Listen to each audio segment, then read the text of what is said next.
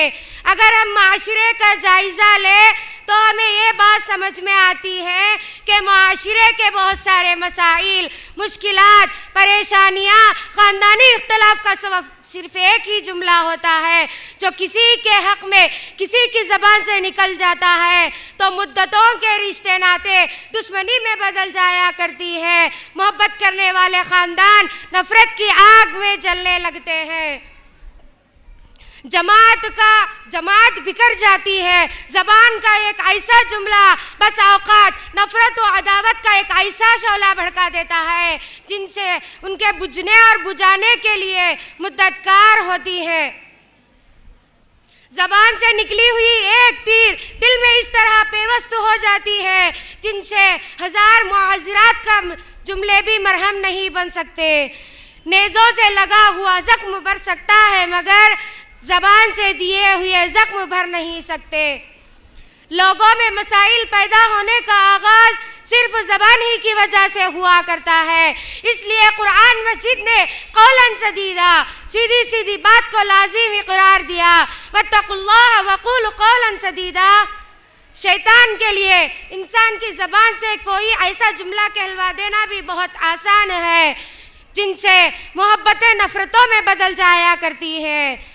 اس لیے قرآن مجید نے اہل ایمان کو یہ تعلیم دی، وَقُلْ لِعِبَادِي يَقُولُ الَّتِي هِيَ أَحْسَنُ إِنَّ الشَّيْطَانَ يَنزَغُ بَيْنَهُمْ۔ اللہ تعالیٰ فرماتا ہے میرے بندوں سے کہہ دیجئے کہ وہ زبان سے بہت اچھی باتیں نکالا کرے، کیونکہ شیطان آپس میں فساد ڈالنے والا ہے۔ انسان سے سردست ہونے والے گناہ زبان کے غلط استعمال کا نتیجہ ہوا کرتا ہے۔ اس لیے حدیث میں فرمایا گیا جہنم میں اکثریت اس زبان کے غلط استعمال کا نتیجہ ہوا کرتا ہے۔ سورہ مومن آیت نمبر 3 میں اللہ تعالیٰ فرماتا ہے وَالَّذِينَ هُمْ عَنِ اللَّغْوِ مُعْرِضُونَ، وہ لغویات اور بیکار کی باتوں میں دلچسپی نہیں لگاتے۔ مومن کوئی بات کہنے سے پہلے تول لیتا ہے اور بعد میں بولتا ہے، وہی بات بولتا ہے جس میں دین یا دنیا کی مصلحت ہو۔ اس کی زبان سے کوئی ایسی بات نہیں بولتا جسے اسے کل پچھتانا پڑے۔ آخر میں اللہ تعالیٰ سے دعا ہے کہ ہم تمام کو زبان کی حفاظت کرنے والوں میں سے بنائے۔ وآخر الدعوانا الحمد للہ رب العالمین برحمتک یا ارحم الراحمین۔ السلام علیکم ورحمۃ اللہ وبرکاتہ۔ یہ آخری تقریر ہے اس نشست کی۔ دوسری نشست انشاءاللہ جب ہوگی اس میں صرف اور صرف مکالمہ، ایک ڈرامہ رہے گا، ایک ترانہ رہے گا، بعد میں صدر جلسہ کا خطاب رہے گا انشاءاللہ۔ تو ابھی اس پہلی نشست کی آخری مقررہ ہیں شیما بنت محمد رفیع، جن کا عنوان ہے جہنم اور اس کے عذابات۔ نحمد و نصلی علی رسول الکریم، اما بعد، اعوذ باللہ من الشیطان الرجیم، بسم اللہ الرحمن الرحیم۔ هذه النار التي كنتم بها تكذبون۔ قابل احترام علماء اکرام، معزز خواتین، میری تقریر کا عنوان ہے جہنم اور اس کے عذابات۔ دنیا کا یہ اصول رہا ہے ناحق کسی کو قتل کرنے والے مجرم کو پھانسی دی جاتی ہے، چاہے وہ 1 ہو یا 10 ہو، سزا تو مجرم کو سولی ہی دی جاتی ہے، مگر 10 مقتولین کا بدلہ 1 ہی قتل اور 1 ہی سولی۔ بھلا یہ کہاں کا انصاف ہے؟ ایک طرف 10 گھر برباد ہو رہے ہیں، بدلے میں صرف 1 گھر۔ اس لیے اللہ نے جہنم بنائی ہے جس میں 10 قتل کرنے پر جتنا دکھ ہوتا ہے اتنا ہی دکھ اس اکیلے انسان کو دیا جاتا ہے۔ جہنم ایک ایسا قید خانہ ہے جہاں قیدی کو لباس دیا جاتا ہے اور وہ لباس انگاروں سے بنایا جاتا ہے۔ فالذین کفروا قطعت لهم ثیاب من نار، اور کھانے کے لیے جو غذا دی جاتی ہے وہ کانٹے دار ہوتی ہے۔ وطعاما ذا غصۃ وعذابا الیما۔ عبداللہ ابن عباس رضی اللہ تعالیٰ عنہ کانٹے دار کھانے کے بارے میں بتاتے ہیں، انسان جب اسے کھائے گا وہ حلق میں چپ جائے گا اور وہ کھٹکی لے کر اندر کرنے کی کوشش کرے گا، مگر لا يدخل، وہ اندر داخل نہیں ہوگا، اور باہر نکالنے کے لیے انگلیاں ڈالے گا، مگر لا يخرج، وہ باہر بھی نہیں نکلے گا، برابر حلق میں اٹکا رہے گا۔ انسان کھانے پینے کے معاملے میں کتنے نخرے کرتا ہے، رقم رقم کے کھانے اور قسم قسم کے پکوان، جس میں تھوڑا نمک کی کمی اور زیادتی بالکل بھی برداشت نہیں کرتا۔ سوچو جہنم کا کھانا کیسا ہوگا۔ وَلَا طُعَامٌ إِلَّا مِنْ غِسْلِينَ، غسلین کے بارے میں امام شافعی رحمۃ اللہ علیہ فرماتے ہیں کہ جہنمیوں کے جسم سے نکلا ہوا گاڑا خون اور پیپ انہیں غذا کے طور پر دیا جائے گا۔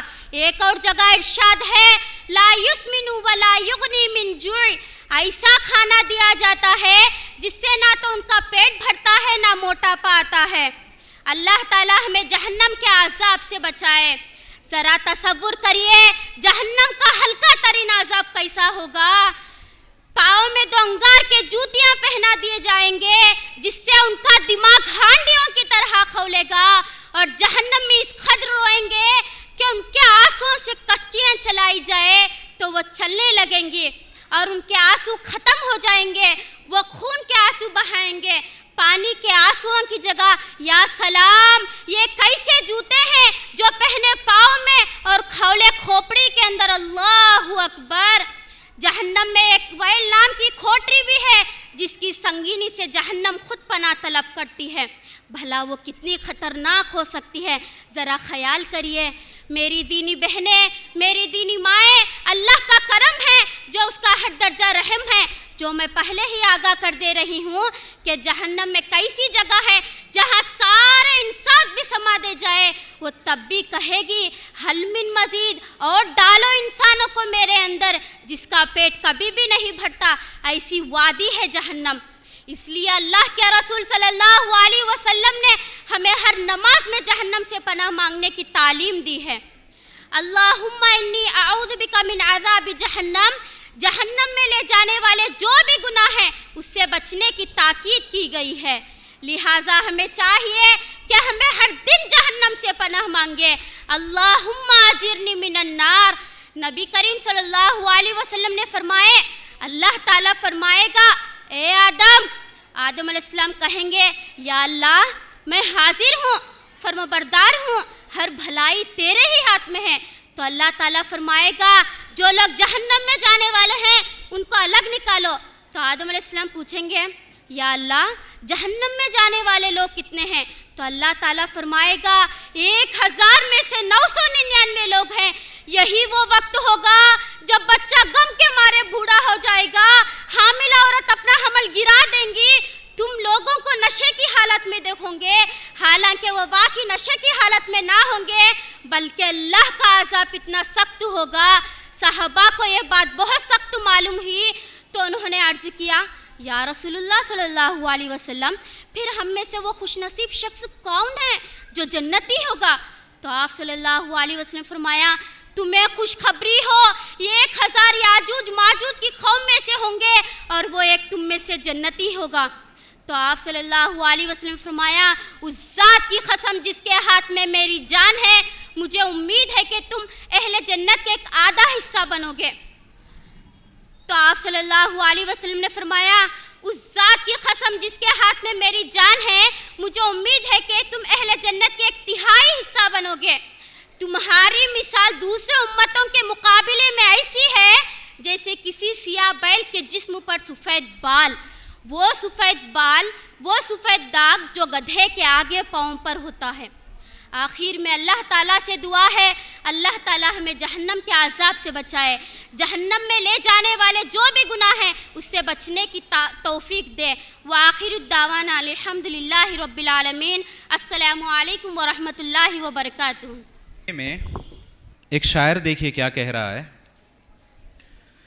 کچھ اس کی خبر بھی ہے تم کو وہ سوز جہنم کیا ہوگا، کچھ اس کی خبر بھی ہے تم کو وہ سوز جہنم کیا ہوگا، جس آگ کا ایندھن انسان ہو اس آگ کا عالم کیا ہوگا۔ تو میری دینی بہنوں، جیسا کہ بتایا تھا کہ اس نشست جو پہلی نشست چل رہی ہے ہماری، آخری تقریر بھی ہو چکی ہے، اب بس ایک مکالمہ رہ گیا ہے۔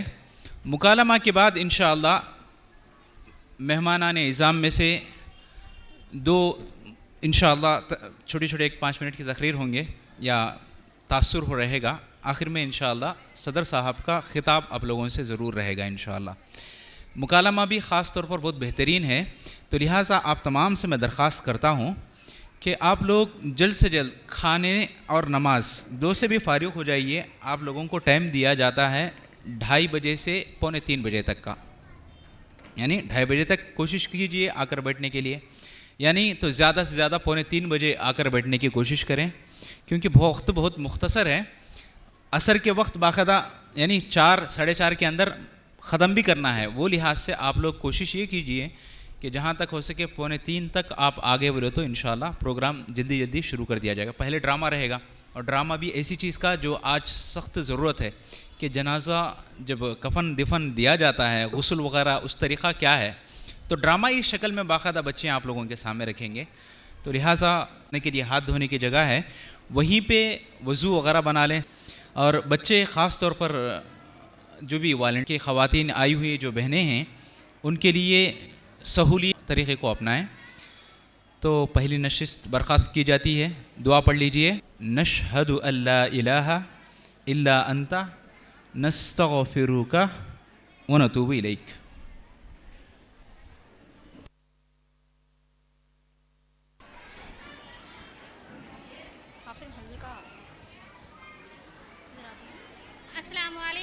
السلام علیکم ورحمۃ اللہ وبرکاتہ. وعلیکم السلام ورحمۃ اللہ وبرکاتہ. خیریت؟ الحمدللہ. آپ کیسی ہو؟ الحمدللہ. بولو.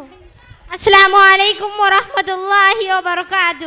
وعلیکم السلام ورحمۃ اللہ وبرکاتہ. خیریت؟ الحمدللہ. آپ کیسی ہو؟ الحمدللہ. آئیے آئیے بیٹھیے.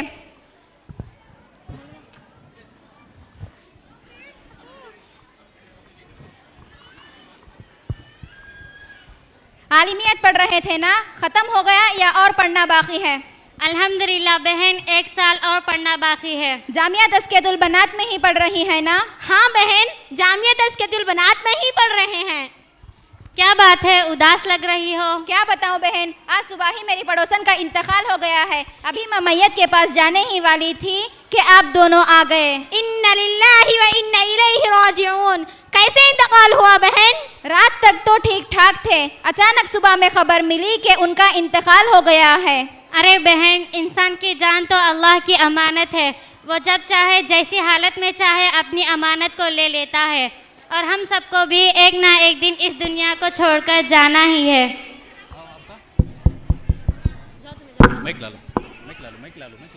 کہنے گئی تھی پانی نہلانے والے کون ملیش نہیں کرتے. آج کل مردے کو پانی نہلانے والے بہت مشکل سے ملتی ہی, ملے تو بھی پیسے خوب لوٹتی ہی, 10-15 ہزار خرچہ آتا ہے.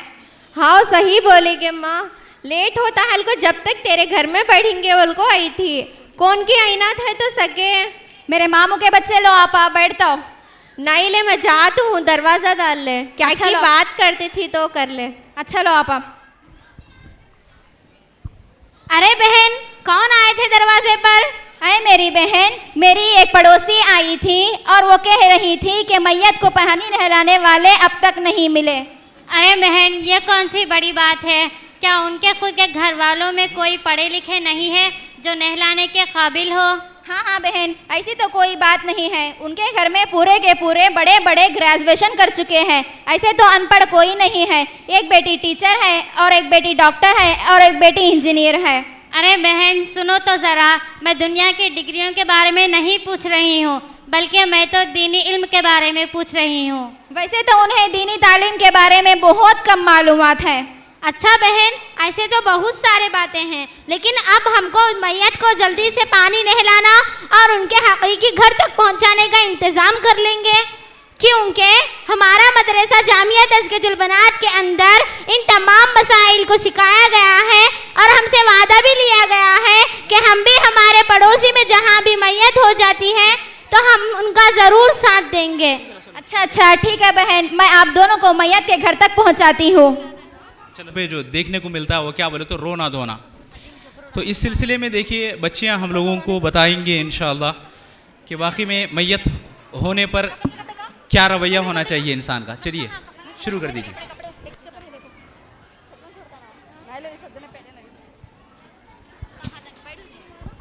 سمجھاؤ ان کو, رونے والے کو سمجھاؤ, ویسے رونا نہیں ہے اسلام میں, جائز نہیں. جی رونے والے رو گئے. دیکھیے رونے کا طریقہ ایسا ہی ہوتا ہے عام طور پر. ایک طرف تو جنازے کو مارتے ہیں, دھکے دیتے ہیں, تیرے کو نہیں آنا تھا موت, تو میرے کو آنا تھا, تو کہیں چلے گئی, یہ تجلی آ گیا اماں. یہ مانگے کتنا کام ہو گیا. بس شروع کرو, سمجھانا شروع کرو. اب ارے بہن رک جائیے, یہ آپ کیا کر رہے ہیں؟ میں سمجھ سکتی ہوں کہ آپ سبھی لوگوں کو آپ کے اپنے کو کھونے کا غم ہوگا, بہت تکلیف ہو رہی ہوگی, لیکن اس کا یہ بالکل بھی مطلب نہیں ہے کہ آپ لوگ اپنے چھاتیوں پر مارے یا گالوں کو پیٹے یا چیخے چلائے. یہ سب کرنے سے پہلے ایک بار ہمارے پیارے نبی حضرت محمد صلی اللہ علیہ وسلم کا یہ فرمان سن لیجئے. وہ ہم میں سے نہیں ہیں جو کسی کے مر جانے پر اپنے چھاتیوں کو مارتے یا گالوں کو پیٹتے یا جاہلوں کی طرح چیختے یا چلاتے۔ اے میری بہنوں، یہ آپ کیا کر رہی ہیں؟ میت کے پاس بیٹھ کر میت کے اوپر قرآن پڑھ کر بخشنا اس مقصد سے کہ قرآن پڑھنا بدعت ہے۔ نہ تو آپ صلی اللہ علیہ وسلم کے انتقال پر کسی نے ایسا پڑھا تھا، اور نہ ہی صحابہ کے انتقال پر تابعی نے ایسا پڑھا تھا، اور نہ ہی تابعی کے انتقال پر تبع تابعی نے ایسا پڑھا تھا۔ اسی طرح میت کے پاس بیٹھ کر میت کے اوپر قرآن پڑھ کر بخشنا اس مقصد سے کہ قرآن پڑھنے کی دلیل دور دور تک نہیں ملتی۔ اب دیکھیے آپ لوگوں کے سامنے میت کا طریقہ کیا ہے، انشاءاللہ جامعہ تزکیۃ البنات کے طالبات آپ لوگوں کے سامنے پیش کرنے جا رہی ہیں۔ سب سے پہلے کرنا یہ ہے کہ ایک بڑی چادر رکھنی ہے، رکھنے کے بعد اوپر کا کپڑا ہاتھا میں سے باہر نکالنا، آستینہ میں سے باہر نکالنا، وہ بھی ایک میت کا یہ تو پاسبل نہیں ہے۔ تو اس واسطے کیا کرنا ہے، خینچی لے کے کٹ کر دینا ہے۔ تو ابھی ایک طالبہ باقاعدہ خینچی لے کر اوپر کا کپڑا کٹ کر دیں گے، اور نیچے کا جو ازار ہوتا ہے اس کو بآسانی نکال سکتے ہیں، وہ نکالنے کا طریقہ بتا دیا جائے گا۔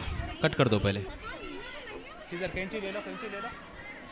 اللہ کے نبی صلی اللہ علیہ وسلم عام طور پہ جو غسل جنابت کا جو طریقہ ہوتا ہے وہی طریقہ جنازے کے غسل کا بھی بتائے ہیں، اس کا الگ الگ کیا بھی نہیں ہے۔ بس کیا بولے تو وہ زندہ آدمی رہنے کی وجہ سے کلی کرنا آسان ہے، ناک میں پانی چڑھانا آسان ہے۔ اب اس میں کیا ہوتا ہے، بس دوسرے آدمی کو کرنا پڑتا ہے۔ اور اس بارے میں ذہن میں رکھیں، اللہ کے نبی صلی اللہ علیہ وسلم فرماتے ہیں جب بھی کسی میت کو غسل دینے کا معاملہ ہو تو جو سطر ہوتا ہے وہ سطر کو ہرگز نہیں دیکھنا ہے۔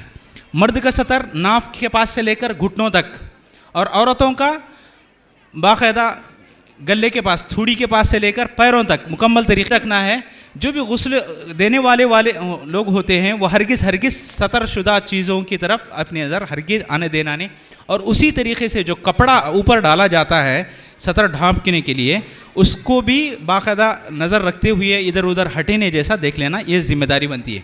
ساتھ ہی ساتھ اللہ کے نبی صلی اللہ علیہ وسلم فرماتے ہیں اگر جنازہ کے اندر کچھ بھی ایسی خامی دیکھی جائے جو بری ہو تو ہرگز اس کا تذکرہ کسی کے سامنے نہیں کرنا ہے، اس کا تذکرہ کرنے سے منع کیا گیا ہے۔ تو اپنے بھائی کے عیب کو چھپانا ہے۔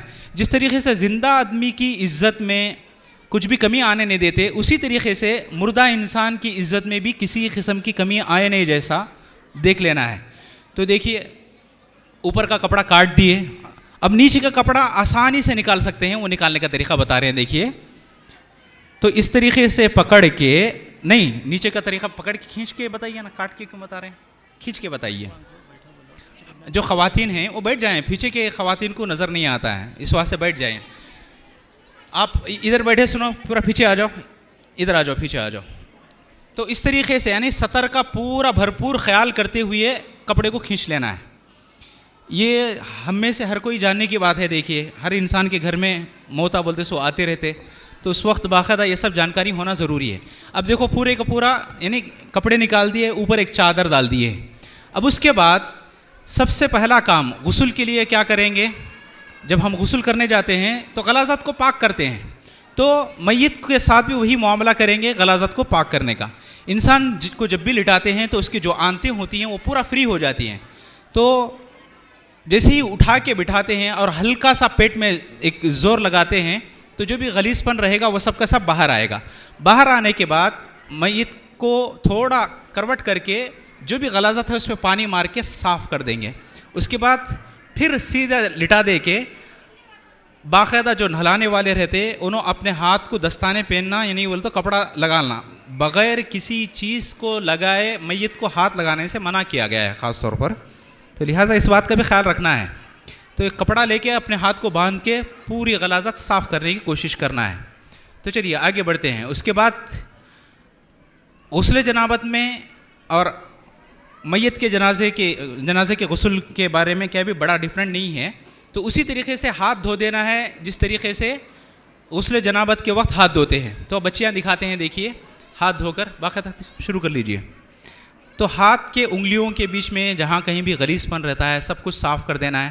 اس کے بعد کیا کرتے ہیں، کلی کرتے ہیں نا، تو کلی کرتے وقت وہ تو میت ہے, نہیں کر پائیں گے. تو دو طریقے ہیں, یا تو ان کے ہونٹ بھگا دو, یا نہیں وہ تو کسی کپڑے کو لے کر اپنی انگلی میں لپیٹ کے باقاعدہ منہ کے اندر جو بھی جلو اس قسم کی چیز رہتی ہے اس کو ایک ساتھ نکال دو. اس کے بعد ناک کی صفائی کرنا کی ضرورت پیش آ رہی ہو تو اس وقت روئی میں کاڑی کو روئی لپیٹ کے باقاعدہ کان ناک صاف کر دیں. اس کے بعد عام طور پر جو طریقہ بتایا گیا چہرہ دھونا ہے, تو چہرہ دھوئیے. تو چہرہ دھوتے وقت باقاعدہ پانی سیدھا جا کے بالوں پہ بھی گرے گا تو گرنے دیجئے. اب اس کے بعد وضو میں کیا کرتے ہیں, ہاتھوں کو دھوتے ہیں. تو ہاتھوں کو برابر جس طریقے سے دھویا جاتا ہے اسی طریقے سے. اور غسل جنابت میں کیا کرتے ہیں, سر کا مسح کرنے کی جگہ میں باقاعدہ پانی انڈیلنا شروع کر لیتے ہیں اپنے جسم کو. تو جنازے کے ساتھ بھی وہی معاملہ کرنا ہے. تو سر کا مسح کرنے کی جگہ میں سر کو دھونے دینا ہے پہلے. اور اللہ کے نبی صلی اللہ علیہ وسلم کی صاحبزادی جب انتقال کر گئی تھی تو اللہ کے نبی صلی اللہ علیہ وسلم باقاعدہ بتائے تھے کہ سر کو اچھا دھو لو, اور جو غسل کا پانی رہتا نا, پانی گرم کرتے وقت بیری کا پتہ ڈالنا, اور آخری میں جب پانی ڈالیں گے تو اس وقت کافور ڈالنا, یہ سنت سے ثابت ہے. تو جیسے ہی سر کو پورا دھو دیے تو دھونے کے بعد پورے جسم کو پاک و صاف کرنا شروع کر دیں گے. پہلے سیدھے جانب کو بھگائیں گے, سیدھے جانب کو خاص طور پر پاک و صاف کریں گے, پھر بائیں جانب کو پاک و صاف کریں گے. تو مکمل طریقے سے دیکھیے اسی طریقے سے, یعنی کپڑے کے نیچے سے کپڑا کیا ہے اوپر رکھیں گے, اور کپڑے کے اندر سے کیا ہے پاک صاف کرتے جائیں گے, اور پانی ڈالنے والے باقاعدہ کپڑے کے اوپر سے ہی ڈالتے جائیں گے. تو اسی طریقے سے پورا غسل دینا ہے. باقاعدہ کروٹ لے کر اس طرف بھی, اور کروٹ جب بھی لیتے ہیں یا کچھ بھی یہ کرتے ہیں تو اس وقت مکمل طریقے سے کیا بولتے ہیں پردے کا اہتمام یا سطر کا اہتمام کرتے ہوئے کریں گے. تو اس طریقے سے اسی طریقے جس طریقے سے دائیں طرف کرے اس طرف بائیں طرف بھی سیم ویسے ہی کیا جائے گا.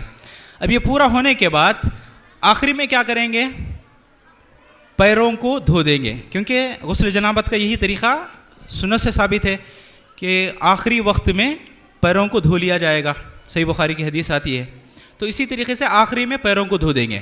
اس کے بعد کپڑا لے کر باقاعدہ پوچھا جائے گا. تو پوچھنے والا کپڑا لے لیجئے, اور وہ جو چادر ہے اس کو کس طریقے سے نکالیں گے وہ بتا دیجئے. وہ جو اوپر کپڑا ہے وہ پورا بھیگا ہوا ہے, تو بھیگے کپڑے کو نکالنا ہے. تو نکالنے کا طریقہ کیا ہونا چاہیے, تو بھیگے ہوئے کپڑے کو نکالنے کا طریقہ یہ ہے. دیکھیے بچیاں جو دکھا رہے ہیں,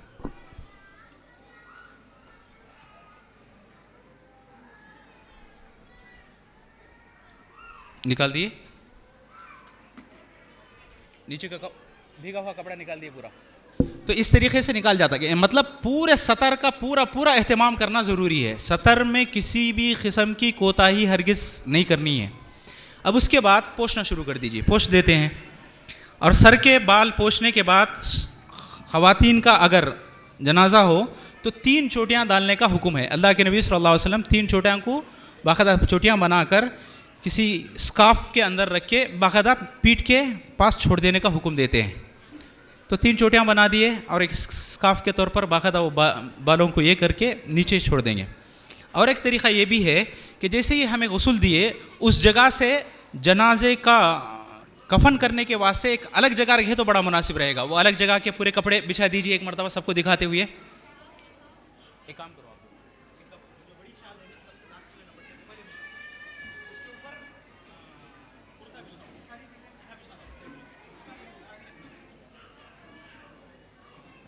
یعنی نہلائے ایک تختے پر, اور کفنانے کے واسطے دوسرے تختے پر آنے سے پہلے ایک بڑی چادر اس کو بچھا کر رکھ دیجیے. سہولیت کے لیے بتا رہا ہوں.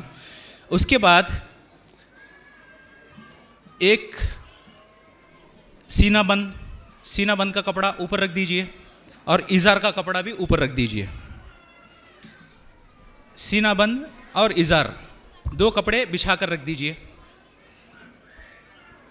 یہ آسانی کے لیے بتایا جاتا ہے. پہلے ہی اس طریقے سے کر لیں گے تو بڑی آسانی کے ساتھ معاملے کو نمٹا سکتے ہیں. ذرا جلدی کر لیں. ازار کے لیے اور سینہ بند کے لیے. اور کرتا جو ہے پہلے رکھتا رہو, اس کے اوپر رکھو کرتا اس طرف.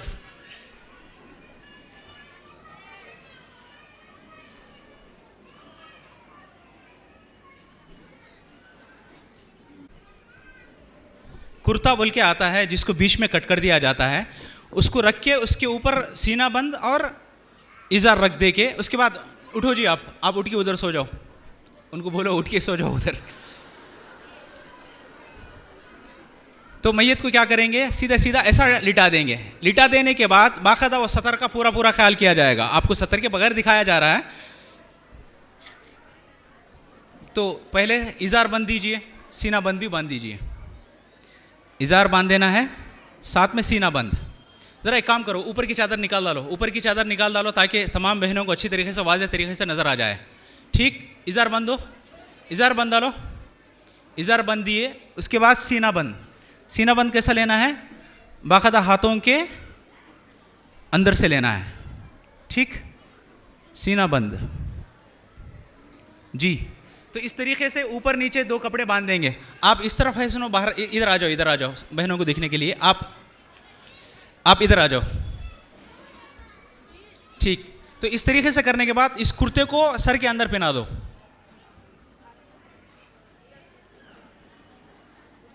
یہ طریقہ کار رہے گا.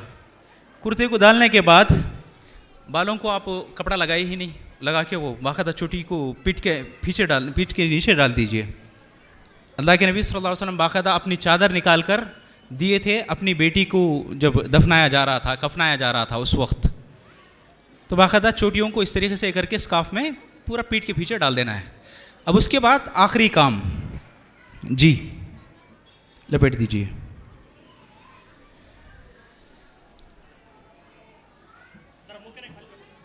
منہ کا نظر خالی رکھیے, انہوں زندہ ہیں تو منہ کے پاس تھوڑا خالی رکھیے ان کے لیے. رجوع کر سکتے ہیں. الحمدللہ پروین باجی کا اچھا خاصا تجربہ ہے اس معاملے میں. ٹھیک, اٹھ جائیے. یہ رہا مکالمہ جو آپ لوگوں کے لیے ضروری تھا.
چھوٹی بچیوں کا ایک ایکشن نظم سمجھیے یا نہیں تو خیر.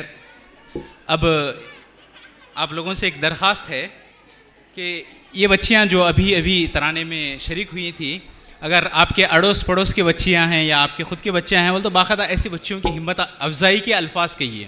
جیسا کہ حدیث میں آتا ہے، اللہ کے نبی صلی اللہ علیہ وسلم حضرت عبداللہ ابن عمر رضی اللہ تعالی عنہما ان کو کیا بولتے ہیں کہ عبداللہ ابن عمر بہت اچھا بچہ ہے، اور کیا ہی اچھا ہو کہ وہ تہجد کی نماز پڑھنا شروع کرے. تو عبداللہ ابن عمر رضی اللہ عنہما وہ بتاتے ہیں کہ میں اس دن سے تہجد پڑھنا شروع کیا اور آج تک بھی باقاعدہ اس کی پابندی کرتے آ رہا ہوں. حضرت عبداللہ ابن عمر یہ بات بتاتے ہیں. اور کب کی بات ہے؟ تقریباً شادی شدہ ہونے کے بعد، عمر بڑی ہونے کے بعد کی بات. مطلب بچوں کے اندر شوق کا بڑھانے کا کوئی ایک ایسا جملہ بولنا چاہیے جس سے بچوں کے اندر شوق پیدا ہو، اور باقاعدہ بچے کیا ہے اس طرف دینی کاموں کی طرف باقاعدہ رغبت دلانے کی وجہ سے آئندہ چل کر بہت کچھ دین کے کام کر سکتے ہیں انشاءاللہ. اب آئیے ایک ہمارے مسجد مبارک کے امام و خطیب انشاءاللہ ایک مختصر بچوں کے تعلیم اور تربیت کے سلسلے میں چھوٹی سی تقریر پیش کریں گے. آپ کے بعد انشاءاللہ تاثرات رہیں گے. جو شہری جمعیت کے امیر صاحب ہیں ان کے تاثرات، اور جو مہمان ہیں ان کی تاثرات، بعد میں خطاب صدارت رہے گی انشاءاللہ.